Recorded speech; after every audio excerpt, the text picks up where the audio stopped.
জানিয়ে দিব এই মুহূর্তে আমাদের হাতে এসেছে গুরুত্বপূর্ণ আপডেট সংবাদের শিরোনাম।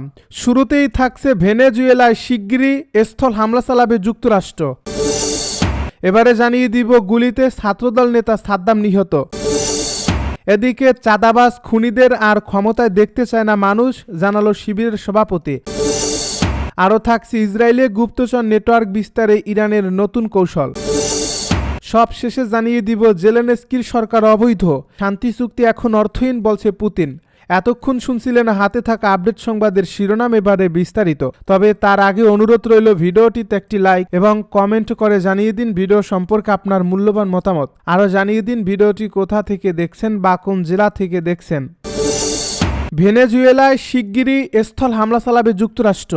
মাদক চোরাচালান নেটওয়ার্কের লক্ষ্য করে ভেনেজুয়েলায় যুক্তরাষ্ট্র শিগগিরই স্থল হামলা চালাবে বলে জানিয়েছেন প্রেসিডেন্ট ডোনাল্ড ট্রাম্প। স্থানীয় সময় বৃহস্পতিবার সেনাদের এক অনুষ্ঠানে মন্তব্য করেন তিনি।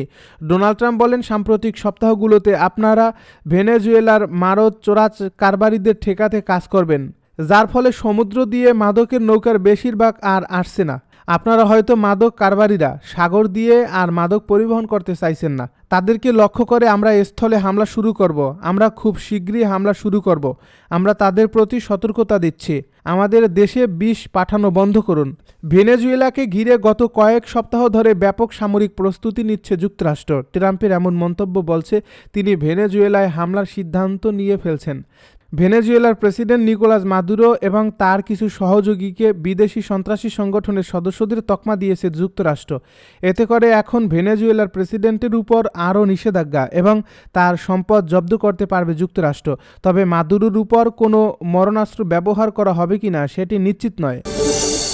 গুলিতে ছাত্রদল নেতা সাদ্দাম নিহত। ব্রাহ্মণবাড়িয়ায় আধিপত্য বিস্তার নিয়ে রাতে ফের গুলির ঘটনা ঘটছে। এতে ছাত্রদল নেতা গুলিবিদ্ধ হয়ে মারা গেছে। বৃহস্পতিবার মধ্যরাতে জেলা শহরের কান্দিপাড়া এলাকায় এই ঘটনা ঘটে। এর আগে বুধবার সন্ধ্যায় শহরের কান্দিপাড়া মাদ্রাসা রোডে আধিপত্য বিস্তার নিয়ে প্রতিপক্ষের রেলপাতারি গুলিতে 3 জন গুলিবিদ্ধ হন। আহতদের মধ্যে টুটুল ও শিহাব জেলা সদর হাসপাতালে চিকিৎসাধীন রয়েছেন।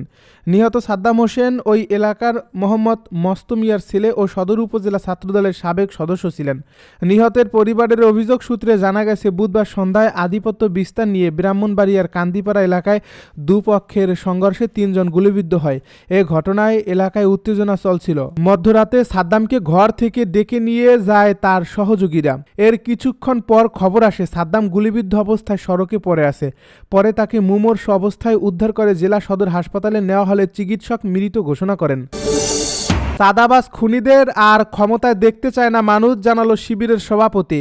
2024 সালের জুলাই ও আগস্ট মাসে শহীদ আবু সাইদ, শহীদ মুগ্ধ, শহীদ ওয়াসিম শান্তসহ হাজার হাজার ছাত্র জনতা জীবন দিয়ে বাংলাদেশকে নতুন স্বপ্নের আঙ্গিকে সাজিয়ে তোলার যে পথ রচনা করছেন, সেই স্বপ্নকে পুরনো ফ্যাসিবাদী ও আধিপত্যবাদের দালাল শক্তিগুলো নষ্টের অপচেষ্টায় লিপ্ত হয়েছে বলে জানিয়েছেন বাংলাদেশ ইসলামী ছাত্র শিবিরের কেন্দ্রীয় সভাপতি জাহিদুল ইসলাম।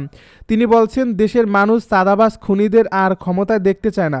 শুক্রবার সকালে রাজধানীর ভাসানটেক এলাকায় জামায়াতে ইসলামীর ঢাকা 13 আসন আয়োজিত যুব ছাত্র ও নাগরিক গণসমাবেশে বিশেষ অতিথির বক্তব্যে তিনি একথা বলেন। জাহিদুল ইসলাম বলেন, যেই দল বাংলাদেশের সংস্কারে বিশ্বাস করে না, যে দল ন্যায় ইনসাফ প্রতিষ্ঠিত হোক, সেটা চায় না। যারা বিগত 1.5 বছরে 2000-এর বেশি মানুষকে হত্যা করছে এবং চাঁদাবাজি ও নারী ধর্ষণের মতো কাজে লিপ্ত হয়, বাংলাদেশের মানুষ তাদেরকে আর ক্ষমতায় দেখতে চায় না। তিনি বলেন 2024 সালের জুলাই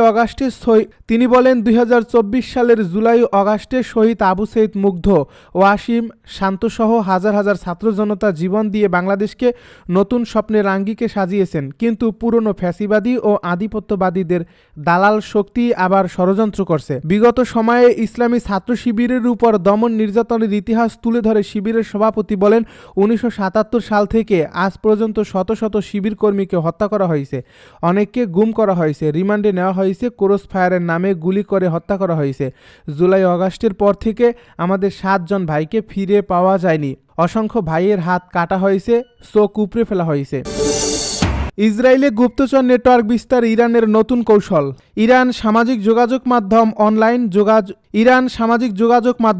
অনলাইন যোগাযোগ, আর্থিক প্রলোভন এবং ইসরায়েলি সমাজের সামাজিক মানসিক দুর্বলতাকে কাজে লাগিয়ে দখলকৃত অঞ্চলে নিজেদের গুপ্তচর নেটওয়ার্ক দ্রুত বিস্তৃত করছে। সাম্প্রতিক বছরগুলোতে তেহরান ও তেল আবিবের মধ্যকার উত্তেজনা ও শ্যাডোওয়্যার যত বেড়েছে ততই বেড়েছে উভয় দেশের গোয়েন্দা যুদ্ধের তীব্রতা। বিশ্লেষকদের মতে ইসরায়েলি সমাজে চলমান রাজনৈতিক অস্থিরতা, অর্থনৈতিক চাপ, জাতিগত ধর্মীয় বিভাজন ও সরকারের প্রতি অবিশ্বাস ইরানের জন্য এক অনুকূল পরিবেশ তৈরি করছে। এই পরিবেশকে কাজে লাগিয়ে তেহরান বহু ইসরায়েলি নাগরিককে সাইবার যোগাযোগের মাধ্যমে টার্গেট করছে। ওয়াশিংটন ইনস্টিটিউটের তথ্য অনুযায়ী 2013 থেকে 2025 সাল পর্যন্ত ইসরায়েলে 39টি ইরান সম্পর্কিত গুপ্তচর বৃত্তির ঘটনা চিহ্নিত হয়েছে, যার মধ্যে 31টিতে ইসরায়েলের নিজেদের নাগরিক যুক্ত ছিল, যাদের বেশিরভাগের বয়স কিশোর থেকে কুড়ির কোঠায়। তথ্য বিশ্লেষণে দেখা গেছে ইরান টেলিগ্রাম, হোয়াটসঅ্যাপ, ফেসবুক ও ইনস্টাগ্রাম মতো প্ল্যাটফর্ম ব্যবহার করে আর্থিক প্রলোভন, মানসিক দুর্বলতা ও সামাজিক বিচ্ছিন্নতাকে কাজে লাগিয়ে গুপ্তচর সংগ্রহ করছে। জেলেনস্কির সরকার অবৈধ, শান্তি চুক্তি এখন অর্থহীন বলছে পুতিন। রাশিয়ার প্রেসিডেন্ট ভ্লাদিমির পুতিন বলেছেন ইউক্রেনের বর্তমান সরকার অবৈধ এবং তাদের সঙ্গে কোনো ধরনের চুক্তি করা অর্থহীন।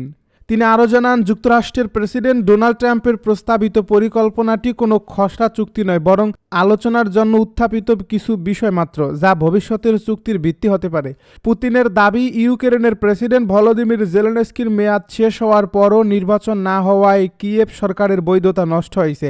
তবে কিয়েভ বলছে রাশিয়ার আগ্রাসন ও চলমান সামরিক আইন পরিস্থিতিতে নির্বাচন সম্ভব নয়। 3 দিনের কিরগিজস্তান সফর শেষে সাংবাদিকদেরকে পুতিন বলেন, রাশিয়ার অবস্থান যুক্তরাষ্ট্র বিবেচনায় নিলেও আরও অনেক গুরুত্বপূর্ণ বিষয় আলোচনা করা প্রয়োজন। তার ভাষায়, আমাদের গুরুত্বের সঙ্গে বসে কথা বলতে হবে, প্রতিটি শব্দ গুরুত্বপূর্ণ। রুশ প্রেসিডেন্ট বলেন, ইউক্রেনীয় সেনারা তাদের দখলে থাকা অঞ্চল থেকে সরে গেলে যুদ্ধ বন্ধ হতে পারে। যদি তারা না সরে তাহলে আমরাও বল প্রয়োগে তা বাস্তবায়ন করব। আগেও পুতিন দাবি করেছেন, দোনেৎস্ক, লুহানস্ক, খেরসন ও জাপরোজিয়া অঞ্চলের পুরো অংশ থেকে ইউক্রেনকে সেনা প্রত্যাহার করতে হবে, তবে এমনকি যেসব এলাকা রাশিয়ার দখলে নেই সেগুলো থেকেও।